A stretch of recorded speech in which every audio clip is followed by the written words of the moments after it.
भाई देखो, आज की इस वीडियो में हम बात करने वाले हैं कि अगर आपके पास न्यूमेरिकल आ जाए तो आप उनको मास्टर कैसे कर सकते हो, कैसे आपको न्यूमेरिकल को सोल्व करना रहेगा। अगर आपसे न्यूमेरिकल बन भी नहीं रहा तो उसके बाद आप कैसे मिनिमम टू मिनिमम और मैक्सिमम टू मैक्सिमम नंबर निकाल सकते हो। ये चीज़ आज हम देखेंगे। मैं सिर्फ आपको 5 पॉइंट बताऊंगा। अगर आपने उन 5 पॉइंट पर फोकस कर लिया, अच्छे से उन चीज़ों को समझ लिया, तो मैं गारंटी देता हूँ आपसे हर न्यूमेरिकल बन जाएगा जब आप एग्ज़ाम देने जाओगे। तो देखिए, हम स्टार्ट करते हैं। सबसे पहले बेसिक नीड क्या होती है। अगर आप कोई भी न्यूमेरिकल आपके सामने आया तो उसकी बेसिक नीड क्या रहेगी, आपको क्या देखना होगा। ये टेक्निक इतने बच्चों को मैं बताया हूँ अब तक, जिनको भी मैंने ये टेक्निक बताई है उनको 100% रिजल्ट मिला है। उनसे न्यूमेरिकल नहीं बनते थे पहले, इस ट्रिक के बाद उनसे न्यूमेरिकल बने हैं। ये मैं खुद मतलब आपको गारंटी कर सकता हूँ। अब देखिए, सबसे पहले टेक्निक, आपको सबसे पहले फॉर्मूला पता होने चाहिए। अगर आपके पास 4 या 5 चैप्टर हैं, ठीक है, उनके सभी फॉर्मूला आपको याद होने चाहिए, बिल्कुल आपके फिंगर टिप पे होने चाहिए। तो पहला पॉइंट जो मैं आपको बता देता हूँ वो क्या होना चाहिए। सबसे पहले अगर न्यूमेरिकल करने जा रहे हो तो उसके फॉर्मूलाज आपको सभी फॉर्मूलाज याद होने चाहिए, ठीक है। तो सबसे पहले हर चैप्टर के हर एक टॉपिक के सारे फॉर्मूला आप एक पेज पर लिख लो और उस पेज पर लिखकर उन्हें याद कर लो, ठीक है। इससे क्या होगा, जब आप फॉर्मूला अगर याद होगा ना तो आपका 50% काम हो गया, ठीक है, क्योंकि आपके फॉर्मूला याद है। अब देखिए सेकंड पॉइंट। अब उसके बाद आपको क्या करना है, जो चीज़ बहुत बच्चे छोड़ देते हैं, वो फॉर्मूला याद कर लेते हैं, वो न्यूमेरिकल भी बना लेते हैं, बट उसके बाद भी अपना 1 नंबर या 1.5 नंबर वो खो देते हैं। उसका कारण क्या रहता है, एसआई यूनिट। आपको क्या करना रहेगा ना, जितनी भी एसआई यूनिट है, ठीक है, जैसे वर्क की होगी, एनर्जी की होगी, वेलोसिटी की, एक्सलेरेशन की, जितनी भी एसआई यूनिट है आपको सारी एसआई यूनिट याद होनी चाहिए। और साथ में उनका कन्वर्जन भी याद होना चाहिए कि हम किस तरीके से इनको कन्वर्ट कर सकते हैं, ये भी आपको पता होना चाहिए। तो देखिए, यहाँ पर मैं लिखता हूँ एसआई यूनिट्स याद होनी चाहिए, ठीक है। इसके साथ में ध्यान रखिए आपको कन्वर्जन पता होना चाहिए। अगर मीटर पर सेकंड में है तो किलोमीटर पर आवर में करनी आनी चाहिए, और किलोमीटर पर आवर से मीटर पर सेकंड में करनी आनी चाहिए। यानी कि आपको पूरे तरीके से कन्वर्जन आने चाहिए, ठीक है, कन्वर्जन। तो इनको भी आप एक पेज पर नोट डाउन कर लीजिए कि कौन सी यूनिट किस चीज़ की एसआई यूनिट होगी, और उसको अगर हम कन्वर्ट करें तो किस तरीके से उसको कन्वर्ट कर सकते हो, ठीक है। ये चीज़ आपके फिंगर टिप पे होनी चाहिए। अगर ये हो गई आपकी दोनों नीड जो आपको करनी है, ये तो आपको करनी है अगर आप न्यूमेरिकल में बिल्कुल मास्टरी करना चाहते हो, ठीक है। अब देखिए थर्ड पॉइंट। सबसे पहले अगर आप न्यूमेरिकल सोल्व करने जा रहे हो तो आपको हमेशा गिवन लिखना है। हर एक न्यूमेरिकल में ये देखना है कि हमें गिवन क्या दिया हुआ है। मैं बता दूं, अगर आप गिवन नहीं लिखोगे ना, जैसे कहीं पर रेस्ट से कोई चीज़ स्टार्ट हुई तो यानी कि u=0 है, कभी कभी आपका ध्यान नहीं जाएगा उस चीज़ पे, तो आपका वो न्यूमेरिकल या तो बनेगा नहीं या फिर वो गलत हो जाएगा। तो इसलिए हमेशा दोस्तों गिवन ज़रूर लिखिए।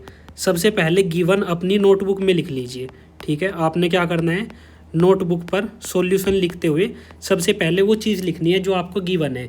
u=2 क्या होगा, v=2 क्या होगा, a=2 क्या होगा। मैं लास्ट में आपको न्यूमेरिकल करके दिखाऊंगा, आपको सेम स्ट्रेटेजी से न्यूमेरिकल करना है।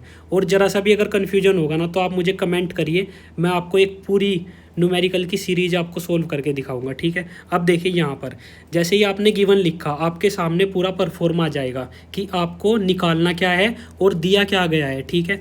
अब फोर्थ पॉइंट आपका क्या रहेगा, ध्यान रखिए। फोर्थ पॉइंट में आपको सोचना है कि आप कौन सी इक्वेशन लगा सकते हो, कौन सा फॉर्मूला सूटेबल रहेगा, और वो किस चीज़ की प्रैक्टिस से होगा, वो इस चीज़ की प्रैक्टिस से होगा कि आपको कौन सा वेरिएबल तो दिया गया है और कौन सा वेरिएबल आपको निकालना है। ध्यान से सुनिए, यहाँ पर आपने क्या करना है, थिंक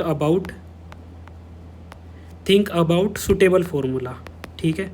कौन सा सूटेबल फॉर्मूला लगेगा, ये भी मैं आपको अभी बताता हूँ कि आप कैसे इस चीज़ को निकाल सकते हो कि कौन सा फॉर्मूला आपको लगाना है। अब देखिए, जो आपको वेरिएबल दिया गया है, ठीक है, आपने गिवन लिख लिया। सपोज़ कीजिए आपने इसके अंदर गिवन लिख लिया, तो आपके पास वेरिएबल है कि कौन कौन से वेरिएबल मुझे दिए गए हैं और कौन सा वेरिएबल मुझे निकालना है। तो आपको क्या करना होगा, मान लो वो टॉपिक मोशन से रिलेटेड है, तो आपके पास 3 इक्वेशन है, ठीक है। आपको समझ नहीं आ रहा कि कौन सी इक्वेशन मुझे लगानी है, तो आप क्या करिए, यहाँ पर तीनों इक्वेशन लिख लीजिए। फर्स्ट इक्वेशन, सेकंड इक्वेशन और थर्ड इक्वेशन। जैसे ही आप ये तीनों इक्वेशन लिखोगे ना, आपको बिल्कुल क्लियर कट में पता लग जाएगा कि मुझे निकालना क्या है। सबसे पहले ध्यान दीजिए कि आपको निकालना क्या है एक्चुअल में, ठीक है। आपको टाइम निकालना है, एक्सेलरेशन निकालना है, या फिर डिस्टेंस निकालनी है। जो भी आपको निकालना रहेगा वो आपको इन फॉर्मूले में देखना है। उसका वेरिएबल उस इक्वेशन में होना चाहिए, ठीक है। उस इक्वेशन में उसका वेरिएबल होना चाहिए जो चीज़ आप निकालना चाहते हो। उसके बाद आप वो इक्वेशन लगा सकते हो। अब देखिए, आपने सब कुछ कर लिया, ठीक है। आपने फॉर्मूला भी याद कर लिया, आपने एसआई यूनिट याद कर ली, उसका कन्वर्जन कर लिया, आपने गिवन भी लिख लिया नोटबुक में जब आप सोल्व कर रहे हो कोई भी न्यूमेरिकल, और आपको फॉर्मूला भी मिल गया, ठीक है। बट आपकी स्पीड कब बनेगी, आपकी प्रैक्टिस कब होगी, जब आप ज़्यादा से ज़्यादा न्यूमेरिकल सोल्व करोगे।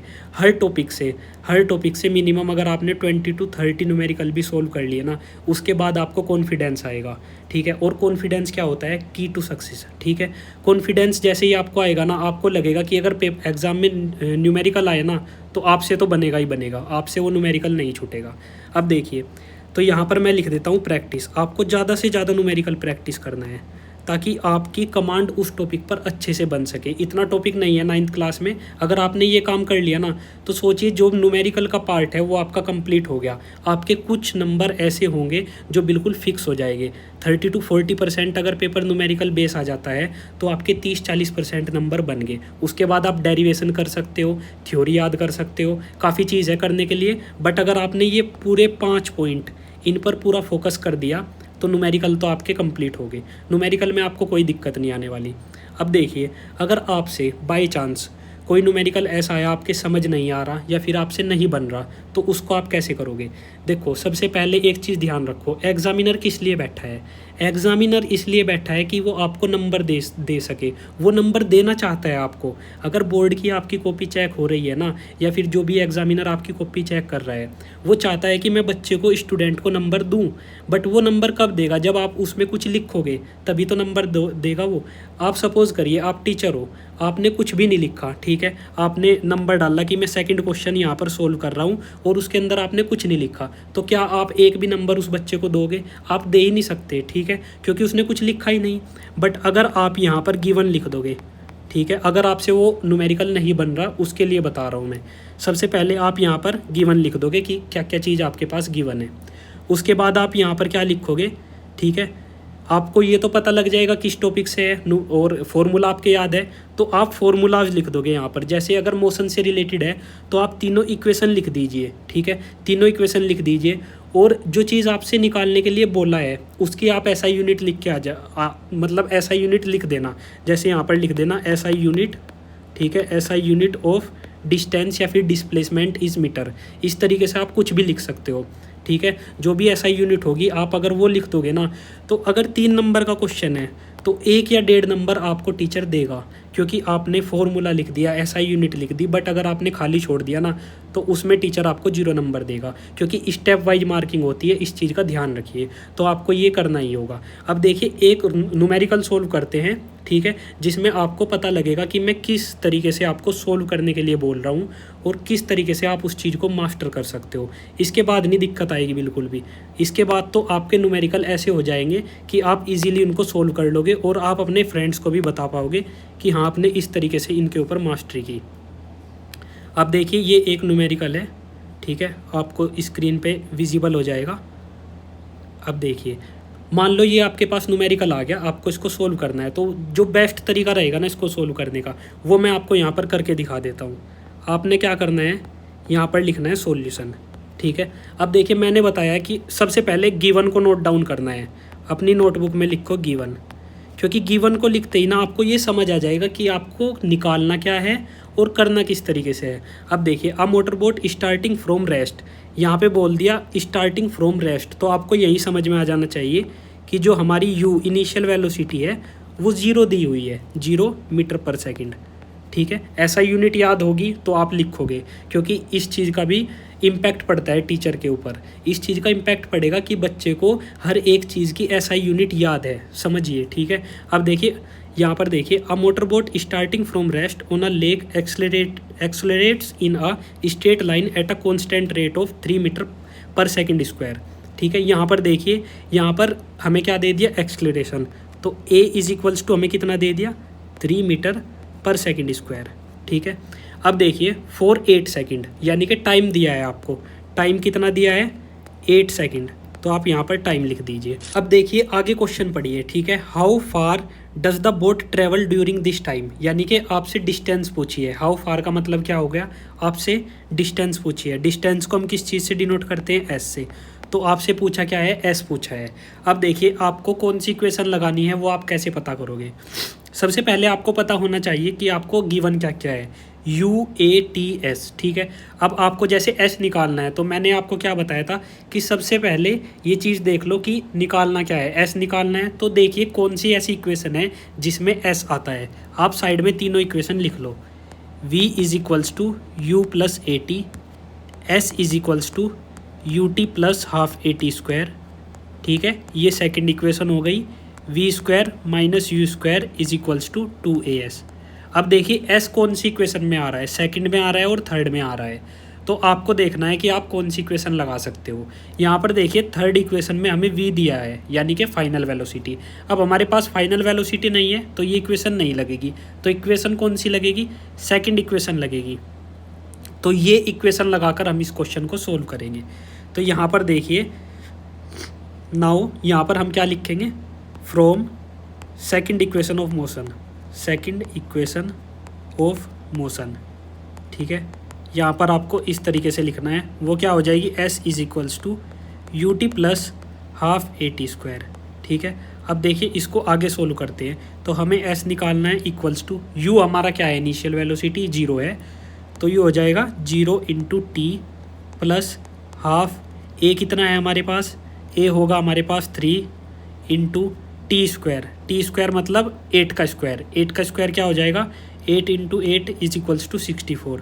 तो S इज इक्वल्स टू क्या आ जाएगा 0 प्लस, ठीक है, 0 प्लस हाफ AT स्क्वायर, ठीक है। इसको भी मैं सोल्व कर देता हूँ यहाँ पर, ठीक है, क्योंकि हमने इक्वेशन तो लिख दी ना, तो सोल्व कर देते हैं। 2 से ये काट दीजिए, ये आ जाएगा 32 इंटू 3 कितना हो जाएगा 96।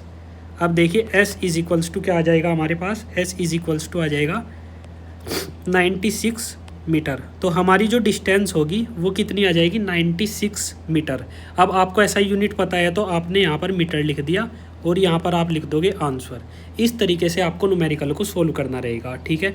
आप इसके ऊपर कुछ क्वेश्चंस लगा सकते हो। सबसे पहले आपने क्या करना है, सबसे पहले आप फॉर्मूला याद कर लो और SI यूनिट कर लो। उसके बाद जो मैंने आपको ये बताए हैं इनके थ्रू आप क्वेश्चन सोल्व कीजिए, बिल्कुल गिवन लिख के, बिल्कुल स्ट्रेटेजी के साथ क्वेश्चन सोल्व करिए और प्रैक्टिस करिए।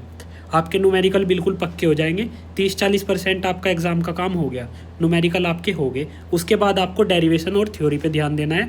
उसके लिए मैं सेपरेट वीडियो लाऊंगा जिसमें मैं आपको बताऊंगा कि आपको डेरिवेशन को कैसे मास्टर करना है और थ्योरी में से किस तरीके के आपको MCQ वगैरह मिल सकते हैं।